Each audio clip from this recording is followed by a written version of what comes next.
기도함으로 8월 4일 목요일 새벽 기도회를 시작하겠습니다.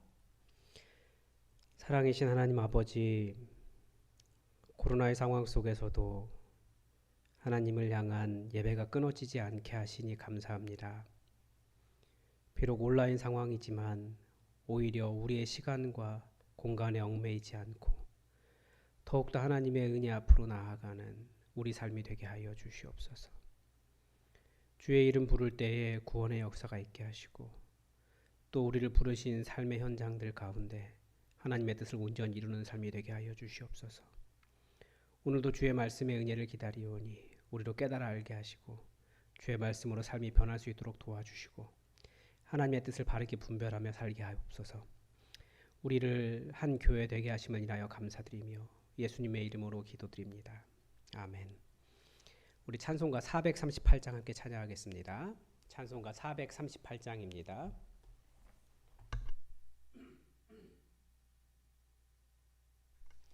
(438장) 함께 찬양하겠습니다.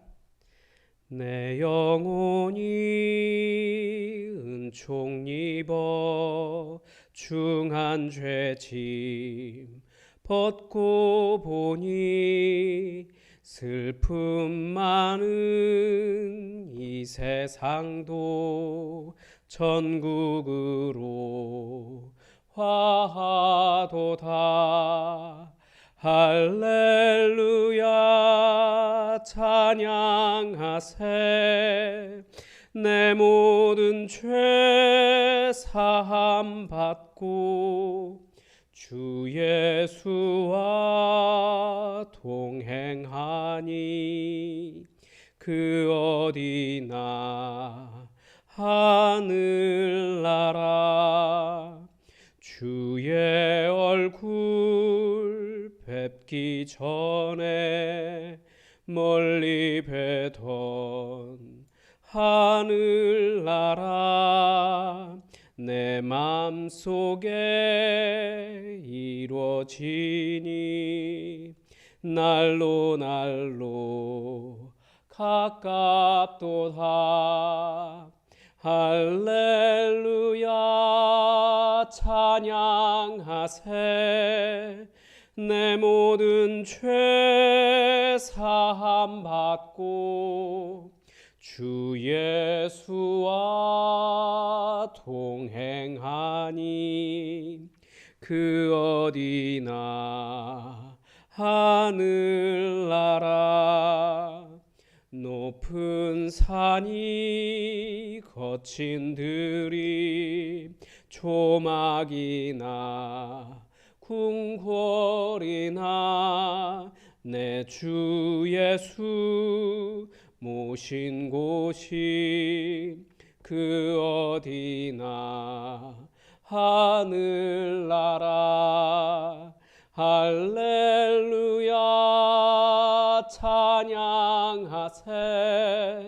내 모든 죄 사함 받고 주 예수와 동행하니 그 어디나 하늘나라. 이 새벽 우리에게 주신 하나님 말씀은 레위기 19장 19절에서 37절까지의 말씀입니다. 레위기 19장 19절에서 37절까지의 말씀입니다. 구약 175면에 있습니다. 하나님의 말씀을 다 함께 읽겠습니다. 레위기 19장 19절입니다. 너희는 내 규례를 지킬지어다. 내 가축을 다른 종류와 교미시키지 말며 내 밭에 두 종자를 섞어 뿌리지 말며 두 재료로 직조한 옷을 입지 말지며 만일 어떤 사람이 다른 사람과 정혼한 여종 곧 아직 속량되거나 해방되지 못한 여인과 동침하여 설정하면 그것은 책망을 받을 일이니라. 그러나 그들은 죽임을 당하지 아니하리니 그 여인이 해방되지 못하였기 때문이니라. 그 남자는 그 속건제물 곧 속건제 수량을 회막문 여호와께로 끌고 올 것이요 제사장은 그가 범한 죄를 위하여 그 속건제의 숫양으로 여호와 앞에 속죄할 것이요 그리하면 그가 범한 죄를 사함 받으리라. 너희가 그 땅에 들어가 각종 과목을 심거든 그 열매는 아직 할례 받지 못한 것으로 여기되 곧 3년 동안 너희는 그것을 할례 받지 못한 것으로 여겨 먹지 말 것이요 넷째 해에는 그 모든 과실이 거룩하니 여호와께 드려 찬송할 것이며 다섯째 해에는 그 열매를 먹을지니 그리하면 너희에게 그 소산이 풍성하리라. 나는 너희의 하나님 여호와이니라. 너희는 무엇이든지 핏째 먹지 말며 점을 치지 말며 술법을 행하지 말며 머리카락을 둥글게 깎지 말며 수염 끝을 손상하지 말며 죽은 자 때문에 너희의 살에 문신을 하지 말며 무늬를 놓지 말라. 나는 여호와이니라. 내 딸을 더럽혀 창녀가 되게 하지 말라. 음행이 전국에 퍼져 죄악이 가득할까 하노라. 내 안식일을 지키고 내 성소를 귀히 여기라. 나는 여호와이니라. 너희는 신접한 자와 박수를 믿지 말며 그들을 추종하여 스스로 더럽히지 말라. 나는 너희 하나님 여호와이니라. 너는 센 머리 앞에서 일어서고 노인의 얼굴을 공경하며 내 하나님을 경외하라. 나는 여호와이니라. 거류민이 너희의 땅에 거류하여 함께 있거든 너희는 그를 학대하지 말고 너희와 함께 있는 거류민을 너희 중에서 나은 자 같이 여기며 자기 같이 사랑하라. 너희도 애굽 땅에서 거류민이 되었느니라. 나는 너희의 하나님 여호와이니라. 너희는 재판할 때나 길이나 무게나 양을 잴 때 불의를 행하지 말고 공평한 저울과 공평한 추와 공평한 에바와 공평한 흰을 사용하라. 나는 너희를 인도하여 애굽 땅에서 나오게 한 너희의 하나님 여호와이니라. 너희는 내 모든 규례와 내 모든 법도를 지켜 행하라. 나는 여호와이니라. 아멘. 이 레위기 19장이 굉장히 중요한 본문이다라는 말씀을 어제 드렸습니다. 그리고 오늘 계속해서 그 말씀을 보겠습니다. 그리스도인은 율법에 은혜가 없다라고 많은 공격을 합니다. 그렇다면 구약 성경에 나오는 이 많은 율법은 모든 율법에 은혜가 없는가라고 하는 질문을 던져야 합니다. 우리가 오해하지 말아야 할 것은 이 은혜는 율법을 지켰기 때문에 나오는 것이 아닙니다. 그것은 맞습니다. 그런데 은혜가 어디 있습니까? 은혜는 율법을 지켜서 나오는 것이 아니라 이미 애굽의 노예에서 해방된 것이 은혜입니다. 그러니까 지금 여기서 말하는 모든 율법은 그 구원의 은혜를 알고 하나님의 백성이 된 사람들, 즉 하나님의 백성이라고 하는 이스라엘 백성들, 그 언약 백성들의 삶의 방식을 이야기하는 겁니다. 그러니까 구원받은 자는 삶이 다릅니다. 레위기 표현에 따르면 애굽 땅의 풍속이나 가나안 땅의 풍속이 아니라 하나님의 풍속으로 살라라고 가르쳐 줍니다. 그러니까 그 풍조, 세상 풍조가 아니라 우리는 하나님의 법, 하나님의 말씀을 따라 다른 삶을 살아간다라는 거죠. 율법은 은혜 안으로 들어온 사람들이 따를 하나님의 풍속에 대한 이야기, 하나님의 풍조에 대한 이야기를 합니다.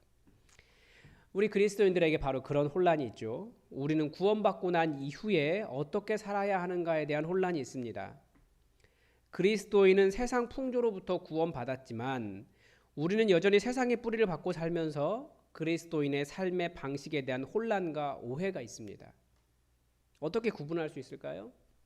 가장 먼저 복음의 사고, 복음적인 사고에 대해서 계속 말씀드렸습니다. 뭡니까?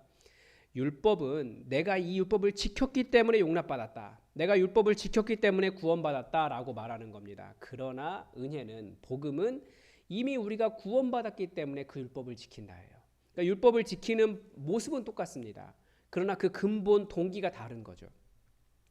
그러니까 계속해서 우리가 구분하고 돌아보고 생각해야 될 것은 내가 용납받은 자이기 때문에, 내가 구원받은 자이기 때문에 그 은혜 아래 뿌리 박았기 때문에 정말 감사하면서 하나님의 말씀을 따라가느냐, 아니면 두려움 때문에 혹은 이거 지키지 않으면 구원받지 못할까 봐 뭐 그런 것들 때문에 하나님의 말씀을 따라가느냐, 거기에 대한 우리가 깊은 어떤 성찰이 있어야겠죠. 그것을 지속적인 저는 반추라고 이야기하겠습니다. 삶을 돌아보면서, 생각을 돌아보면서 내가 왜 용납받았는가 생각하는 거죠.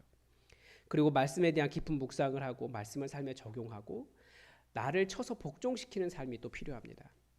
그래서 요즘 계속해서 이야기하는 것이 뭐냐면 이 시대는 너무나 회개에 대한 이야기를 하지 않아요.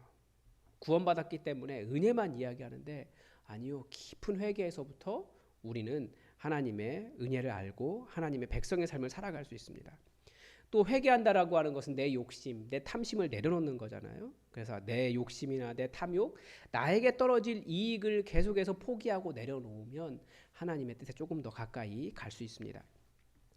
오늘 본문에도 다양한 율법이 나옵니다. 어떤 범주화하기는 참 어려운 본문들이에요. 그래서 짧게 하나님의 뜻을 한번 살펴보겠습니다. 먼저 19절에서 하나님께서 창조의 결과물을 인간이 마음대로 조작하지 말라는 말씀을 하십니다. 역시 똑같아요. 불가능해서가 아니에요. 불가능해서가 아니라 가능하지만 그래도 하나님의 창조의 순수성을 우리는 유지하기 위해 노력하는 겁니다. 최근 신학계에서는 창조적 진화론에 대한 이야기를 합니다. 그러니까 종과 종 사이는 변화가 없지만 종 안에서는 다양한 변이가 가능하다라는 거예요. 실제로 우리가 그런 일을 보지 않습니까? 인간이 그런 일을 합니다. 브리딩이라고 하죠. 그래서 인간의 브리딩이 어떤 문제를 발생시키는지 잘 아실 겁니다. 대표적인 것이 개예요.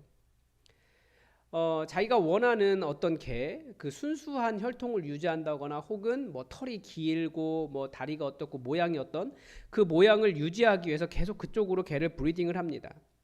그런데 결국 그런 브리딩의 결과가 무엇입니까? 개가 입이 길어지고 교합이 맞지 않아서 음식을 먹지 못하거나 혹은 다리의 길이가 서로 달라져서 이상한 관절염이나 여러 가지 어려움을 겪거나 때로는 개들도 암이 많이 걸립니다. 그러니까 이 말씀을 현대에 적용하면 그런 유전자 조작을 금지하시는 거고 자기가 원하는 욕심에 따라서 어떤 종을 변화시키는 것을 하지 말라라는 거죠. 유전자 조작을 하는 사람들에게는 병충해도 강하고 수확도 늘어나는 장점이 있다라고 하지만 사실 어떤 결과가 일어날지 아직은 잘 모릅니다. 그러니까 여기 안에 들어있는 것이 무엇입니까? 탐욕이에요. 인간의 마음에 가진 탐욕. 더 깨끗한 거 먹고 싶고 더 그 병충해에 강해서 뭐라고 할까요? 농약값 들어가지 않고 더 많이 조금 뿌려도 더 많이 얻을 수 있는 것. 그런데 그런 탐욕들을 조금 더 내려놓고 하나님의 뜻을 따라갈 필요가 있습니다. 단적으로만 이야기할 수는 없는 거지만 아무튼 인간이 하는 것이 굉장히 잘못된 길로 갈 수 있다는 것을 우리는 인정해야 됩니다. 20절의 규정은 조금 복잡합니다. 자유민 남자가 노예 여자를 겁탈한 경우입니다. 아무래도 당시 문화를 봤을 때 노예 여성은 완전한 자유민 여성과 동일한 권리를 갖지는 못한 것 같습니다. 문제는 이 노예 여성이 정혼한 남성이 있었다는 거죠. 노예이기 때문에 아마 눈물을 머금고 이 모든 억울함을 견뎌야 했을 겁니다. 더구나 이 여인이 해방되지 못하였다는 뜻은 이 모든 억울함에도 정혼한 남자가 그래도 이 여성을 감쌌다는 뜻이에요. 그 신분 때문에 참 억울하고 힘들었을 것 같아요. 그래서 하나님은 그 남자에게 죄가 있다는 것을 명확하게 하고 그가 범한 것이 죄라는 것을 알고 속하라고 명령하시는 겁니다. 물론 돈 많은 놈들이라고 해야겠죠. 돈 많은 놈들은 염소 한 마리 내놓지 이렇게 생각할지도 모르는데 그건 정말 나쁜 놈이라는 거예요. 원래 법의 취지는 그거 죄 없는 거 아니다. 아무리 노예 여성이라고 할지라도 그도 인격이다. 그에게 그렇게 하면 안 된다. 회개해라 라고 하는 뜻입니다. 그런데 하나님의 은혜를 모르는 사람들이 염소 한 마리 내놓지 그런 생각을 하게 되는데 그건 굉장히 틀린 겁니다. 하나님께서 우리에게 회개하라고 하는 말씀도 비슷합니다. 우리가 이미 은혜를 알기 때문에 은혜로 구원받았기 때문에 회개하지 않아도 된다라고 하는 생각을 가끔씩 해요. 하나님은 언제든지 구원해 주실 텐데 용서해 주실 텐데. 물론 우리가 그 보장이 있기 때문에 사실 죄를 짓고도 다시 하나님 앞에 나아갈 수 있는 은혜가 있지만 그렇지만 죄가 죄라고 하는 것은 분명하게 인정하고 다른 사람 다 하기 때문에 난 괜찮아 라고 말하는 것을 내려놓고 이건 분명히 죄입니다. 죄송합니다 라고 그를 회개하는 마음이 우리에게 있어야 할 겁니다. 23절에서 25절은 가나안 땅에 들어가서 각종 나무를 심었을 때에 관한 규정입니다. 이 과실수를 심고 처음 3년은 아마 열매가 잘 맺히지 않거나 맺혀도 부실할 겁니다. 그때는 먹지 말라는 거예요. 그리고 4년째 되는 해에는 모든 과실을 다 하나님께 드리라고 되어 있습니다.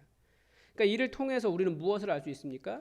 이 모든 과실을 주시는 분이 바로 여호와 하나님이시라는 것을 인정을 하는 겁니다. 우리는 얼마든지 먹을 수 있어요. 나무에 열매 맺혔는데 왜 못 먹습니까?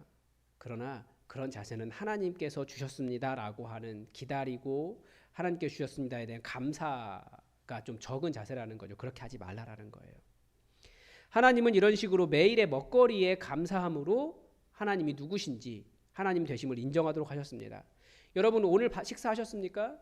그거 어떻게 먹게 되었습니까? 하나님께서 먹을 것을 주셨기 때문에 먹는 겁니다.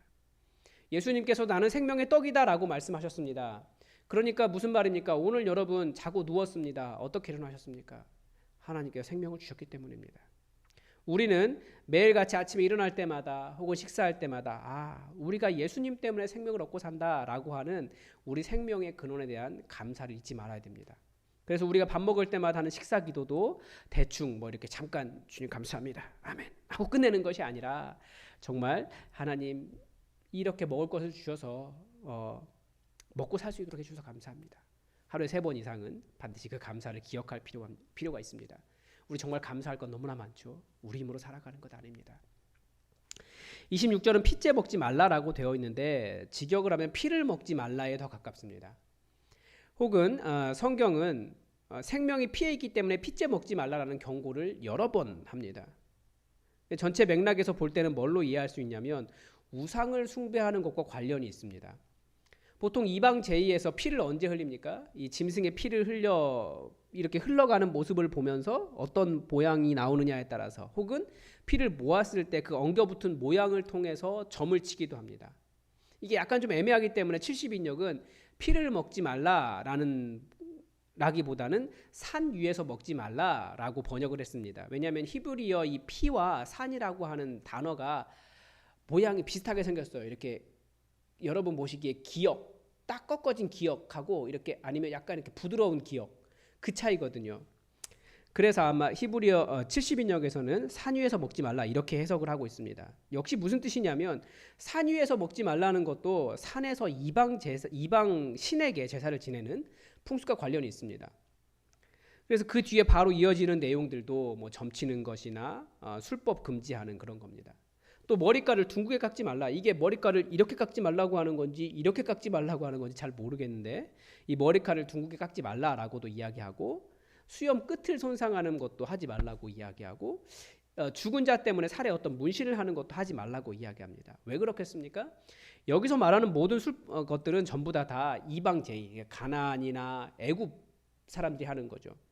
조금 더 시간이 있었으면 머리카락을 둥글게 깎은 이방 신의 모습이나 수염 끝에 어떤 짓을 하는 그런 그림을 좀 찾아봤을 텐데 찾지는 못했습니다.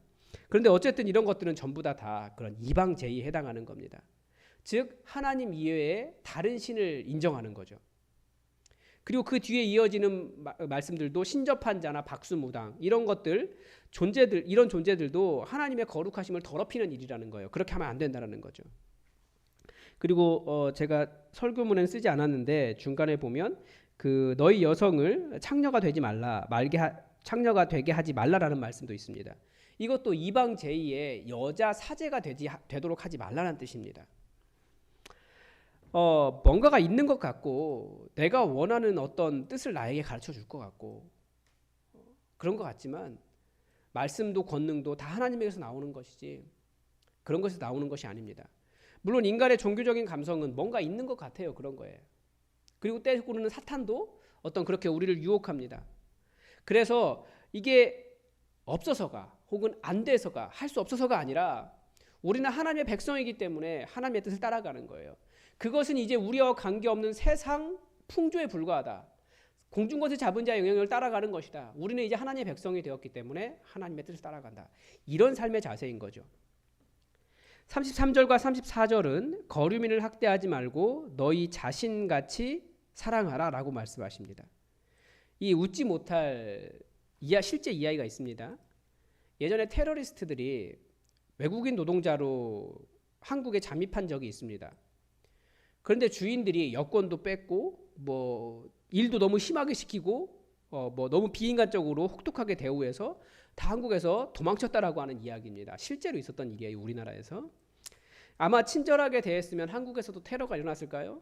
그것은 알 수 없지만 우리나라는 확실히 외국인 거류민을 사랑하라고 하는 하나님의 말씀과는 거리가 먼 나라였습니다. 지금은 좀 괜찮아졌다고 하지만 그런데 저 외국인 노동자 사역하시는 목사님 알고 있는 분이 있는데 그분 이야기 들으면 아직도 여전히 좀 거리가 먼 거는 맞습니다. 여권을 빼앗고 줘야 할 임금들 제때 주지 않고 또 가혹한 환경 속에 집어넣고 씻을 곳도 없고 사는 곳도 그냥 그 비닐하우스 속에 살게 하고 뭐 그런 일들을 하는데 그렇게 하지 말고 너희 자신처럼 사랑해라 라고 말씀은 가르쳐 줍니다.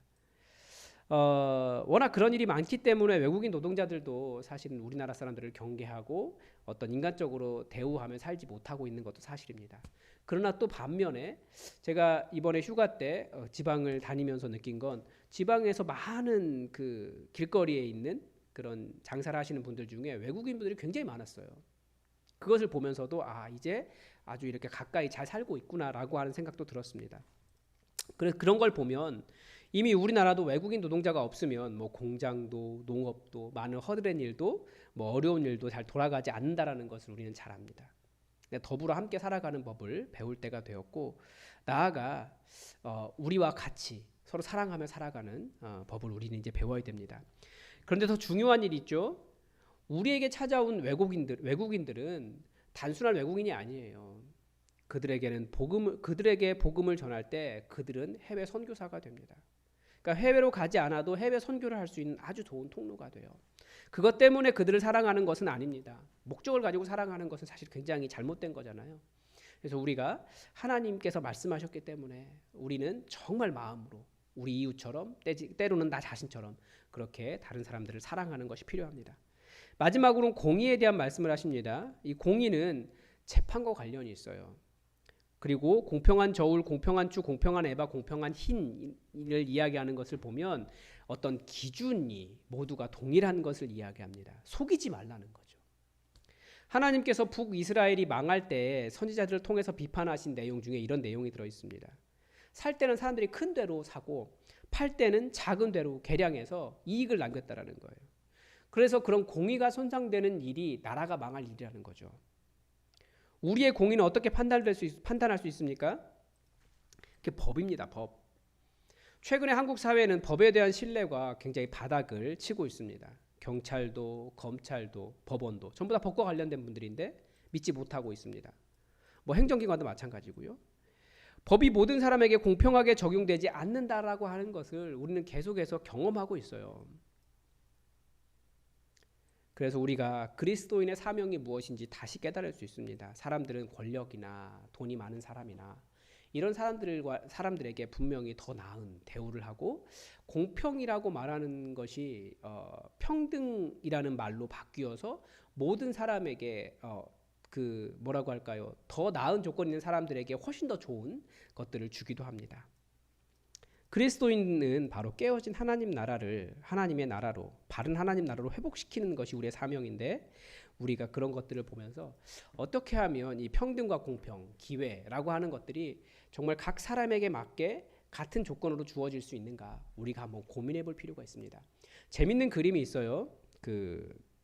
이렇게 담이 쳐져 있고 세 사람이 그 담 밖을 바라보려고 합니다.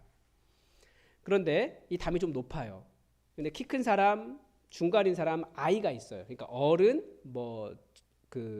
어린이, 아이, 아기 뭐 이렇게 돼 있을 거예요. 모두 담 밖을 바라보려고 합니다. 공평은 뭡니까? 우리가 말하는 공평은 모든 사람에게 똑같은 높이의 의자를 주는 거예요. 밟고 올라가서 보라고. 근데 어차피 그러면 어른만 보고 아이나 아기는 볼 수 없는 거죠. 그래서 이 공평이라고 하는 것은 사실은 그러면 어른에게는 이만한 것, 아이에게는 조금 더 높은 의자, 올라갈 것, 아기에게는 더 높은 것을 줘야 되는 거죠. 그러니까 우리가 한번 생각해 볼 필요가 있는 거예요. 이 시대가 모든 사람에게 공평한 기회를 줘야 한다, 뭐 평등해야 된다라고 말하면서 모든 사람에게 같은 걸 주려고 해요. 그런데 가난한 사람과 부자는 출발선이 틀립니다. 그러니까 이런 부분을 통해서도 우리가 한번 생각해 볼 수 있죠. 공부에만 집중할 수 있는 사람은 공부를 잘하게 되어 있어요. 그러나 공부에만 집중할 수 없는 상황, 부모님이 돌봐줄 수 없는 상황, 이런 상황에 있는 사람들은 완전히 다른 삶을 살아가게 됩니다. 그러니까 우리가 그리스도인으로서 이것도 깨어진, 모두가 공평이라고 말하고 있는데, 평등이라고 말하고 있는데 정말 공평한 것이 무엇인지 한번 생각해 볼 필요가 있습니다. 하나님은 계속해서 나는 여호와다, 나는 다른 신과 같지 않다, 나는 세상 풍조를 바른 것이라고 인정하지 않는다 라는 가르침을 주시고 계속해서 우리를 따라오라고 말씀하십니다. 그런데 하나님의 말씀 따라가는 게 어려운 이유가 뭡니까? 우리는 여전히 세상에 뿌리박고 살면서 다른 사람들의 눈치를 봐요. 다른 사람들처럼 행동해야지 제대로 사는 것이라고 이야기해요. 재미있는 실험들이 많이 있어요. 사람들이 커피숍 가가지고 한 사람 이렇게 커피 기다리고 있는데 그 사람 앞에서 그 커피 받으면 빨대로 먹고 맛있습니다. 항상 이렇게 말하고 돌아가는 것을 계속 그 사람에게 보여줬습니다. 이 사람 어떻게 했을까요? 이 사람도 똑같이 먹는 거예요. 딱 커피 받고 빨아먹고 그 주인 바라보면서 맛있습니다 라고 말하고 가는 거예요. 사람들의 기준은 옳고 그르냐, 이것이 맞느냐 이런 거 판단하지 못하고 다른 사람 어떻게 하느냐를 따라갑니다. 그래서 우리는 세상을 살아가면서 계속 다른 사람 바라봐요. 이 사람은 괜찮나? 이 사람은 이렇게 하나? 교회 안에서도 그렇죠. 그래서 우리는 정말 말씀을 통해서 회복해야 될 것이 무엇인가? 하나님의 말씀이 말하는 것, 세상 풍조를 거스르는 일들이 훨씬 더 많이 있을 겁니다. 그래서 우리는 이런 하나님 나라의 회복, 하나님의 뜻의 회복을 위해서 우리가 거룩한 백성으로 부르심 받았다는 것을 알고 우리가 하나님의 뜻을 따라 비록 세상과 다르게 살아간다 할지라도 하나님의 뜻을 따라 걸어가는 것이 필요하고, 또 사탄은 항상 그렇게 이야기할 거예요. 그래 너 잘났다. 근데 네가 그렇게 거룩하냐? 라고 참소할 겁니다. 그래도 우리는 우리를 쳐서 복종시키며 내 주변 세상을 하나님 나라로 변화시키는 삶을 살아갔으면 좋겠습니다. 그것이 나는 여호와다. 그리고 너희는 내 백성이다. 너희가 나 따라와라. 라고 말씀하시는 하나님의 뜻입니다. 기도하겠습니다. 하나님, 오늘도 나는 여호와다.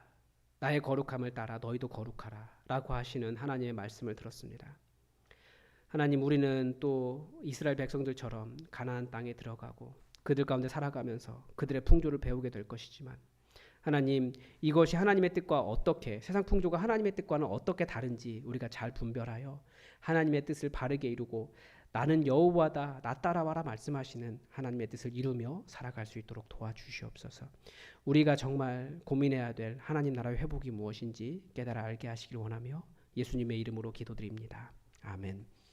여러분, 오늘도 교회 공동의 기도 제목 하나 부탁을 드립니다. 이번 주 토요일 주일에 어린이 부서 여름 성경학교가 있습니다. 모든 아이들의 잔치가 되기를 정말 바라고 있는데, 그런데 비가 계속 온다고 해요. 좋은 날씨 주셔서 그 여름 성경학교 하는데 어려움 없도록 여러분 기도해 주시기 바랍니다. 정말 많은 아이들이 모여서 함께 잔치할 수 있는 즐겁고 행복한 시간 될 수 있도록 함께 기도해 주십시오. 다 함께 기도하겠습니다.